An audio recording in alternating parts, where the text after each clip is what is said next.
So ngayon pala guys, dito tayo sa farm ni Tito.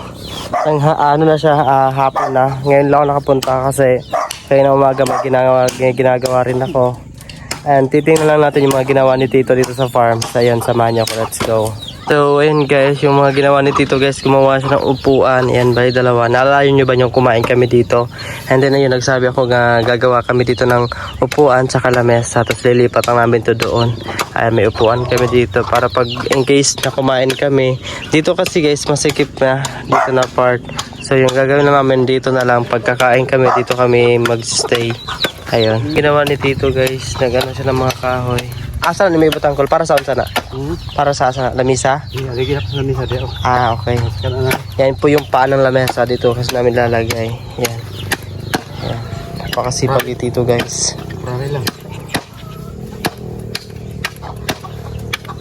Yan, pupuntahan natin yung mga gulay ni Tito na tanim. Titingnan natin kung ano na yung mga kalagayan nila. Bababa tayo. And then kasama ko yung pamangking ko. Yan. Magandang hapon sa inyong lahat.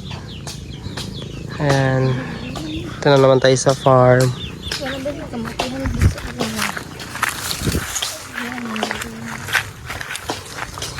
Ayan guys, mani yan guys, kasi natakpan na siya ng mga damo. Hindi ko alam kung kailan kami mag-harvest dyan. Siguro katapusan by December ma-harvest na yan. And then yung talong namin, ito na naman. Na siya, maliliit na yung bunga niya kasi nga, more than 1 year na ata to. Oo, tapos yung doon kalipta, yung niya, banatiking doon sa dulo. Then yung mga sili natin. And ayun yung ginawa ni Tito guys, na para katayan ng mga gulay. Titingnan natin. And guys, eto dito naman ni guys, ito mas maganda to dito. Kasi tawag na malinis. Ayan, makikita mo talaga ito. Tulad nito, hindi ko pa alam kung may bunga na ba to. Kaso di ko pa muna tatanggalin kasi nga bata pa, hindi pa pwede. And then guys, yung ginawa ni Tito ito. Ayan, ito yung ng sitaw. Yung parang gagapangan ng sitaw, tingnan nyo. Ayan. Hanggang doon. Ito. And then dito pa sa kabila, titingnan natin. Ito sitaw to. And then yung kabila naman. Bali si Tito lang nagawa nito guys. Nung time kasi na ginawa to, sobrang busy ko din. Ang dami ko rin ginawa. So hindi ako nakatulong sa kanya. And ito kasi guys, opo to. Ayan. Opo yan, paggawa ni Tito nito. Ayan. Gapangan ng opo kaso wala pa, maliit pa siya, so hindi pa siya gumagapang. Ayan. And then check din natin yung kabila. Yan guys, so ayan, opo yan siya, sama doon. Titingnan natin yung kabila kung ano yung doon. Okay. And check din natin tong niya, petchay. Hindi ko alam kung meron na ba. Meron na. Ayan, ito guys, petchay yan, ayan. Petchay ho yan. Kasi maliliit, pati natin dito sa taas. Ito. Ayan o. Ayan. Petchay po yan guys. Kasi hindi siya mataba, maliliit pa. And then, ito yung ginawa ni Tito na kubo pa rin. Hindi ko alam kung opo pa rin ba to or ano. Ano mo rin? Yung sa ni Rai? Opo ni Rai? Ay, opo. Yan, opo to guys. Ayan. Ayan. Malaki po ng kubo niya. Ayan. Tapos pag nag-harvest ka, dito ka na sa ilalim papasok. Ayan po. Barang dami niyang ginawa dito. Ayan. And then, andito yung niya guys. Andito yung okra ni Tito. Ayan, marami-rami din to. Ayan o. Hanggang dun. Pati dun sa taas. For okra. Then mainit-init pa kasi nga alas 3 pa ng hapon. Yung araw masakit pa sa sa balat.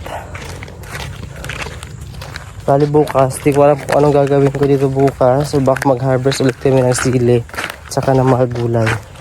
Kasi yung sili sobrang dami na ng mga hinog. Ayan o. Sobrang dami na. And I'm not sure kung bukas na ba talaga ito harvest yan. Ayan po. Sobrang daming hinog ng sili. Tingnan nyo. Ayan.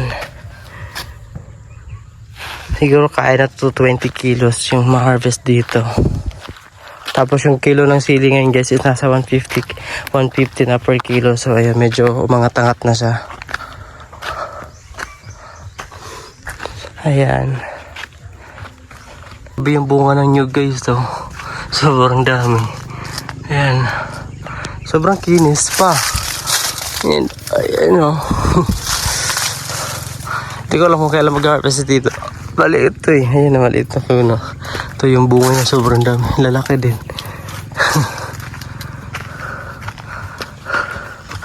Ayan din o. Sobrang dami bunga. Ayan. Grabe.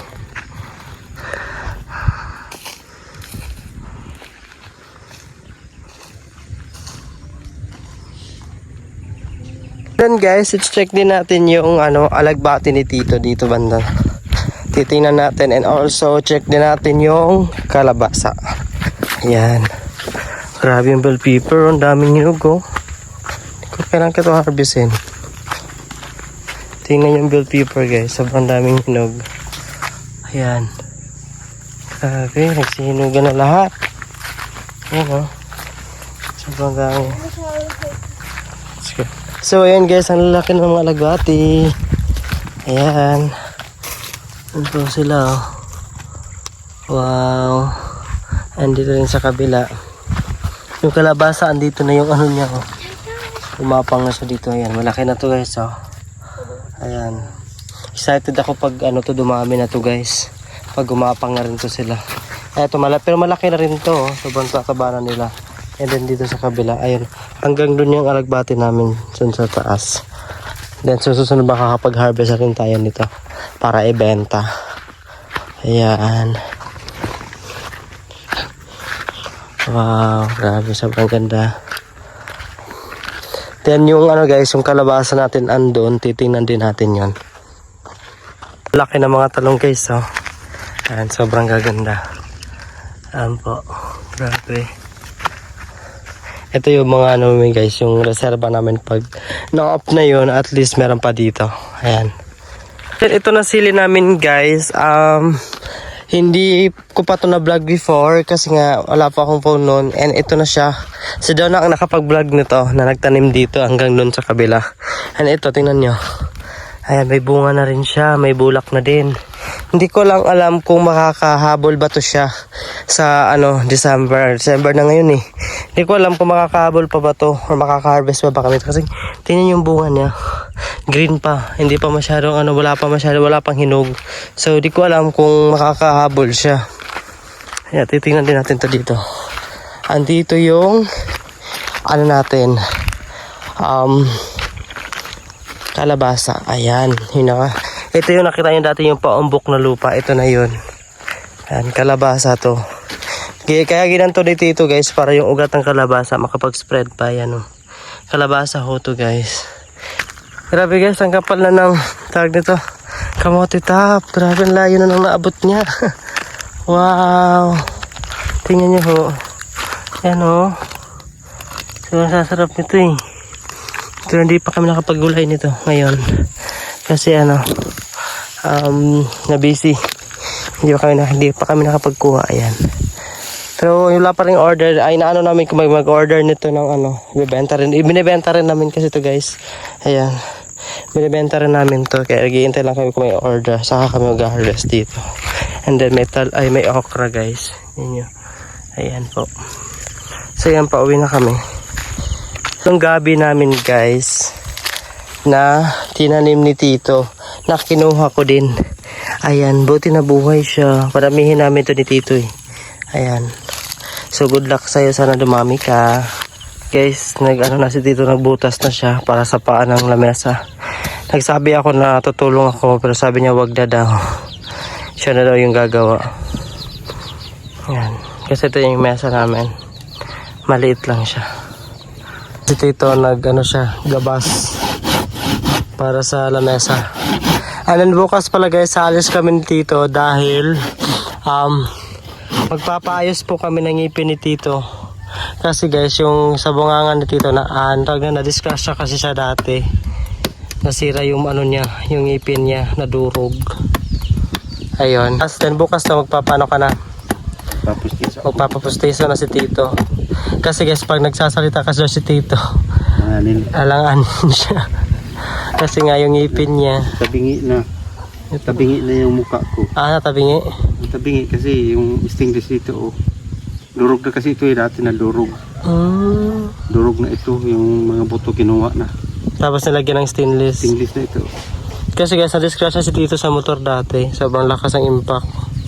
So yun, nadurog yung ano niya. Yung sa mukha niya na part. Guys, lalagyan na namin yung ano, paa ng mesa. Yan, para may mesa na tayo dito. Yan guys, patapos na yung mesa namin. Konti na lang. Konting kembot na lang guys, tapos na. May mesa na tayo dito. Tapos ganito yung background natin. So ayun guys, pababa na yung araw. Sobrang ganda na dito. Ayan. Yung araw pababa na. Yan.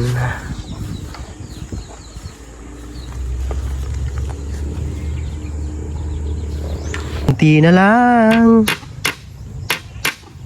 Tapos na.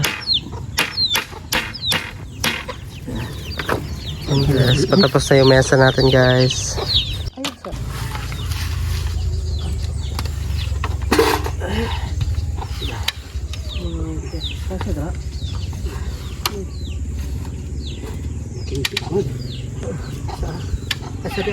Nasa dulo dito, katimpi sa.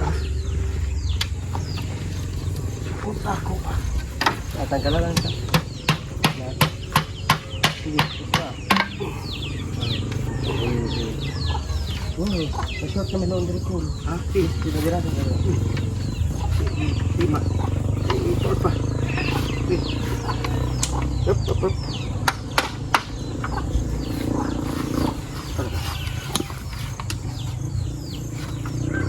Guys, tapos na yung mesa natin. Ayan. Dito tayo kakain, no? Kasi may mesa na tayo. And then yung background natin ganyan. Wow, sobrang ganda po. Request ko lang to kay Tito and ngayon nagawa na talaga. Grabe, sobrang ganda. Ayan.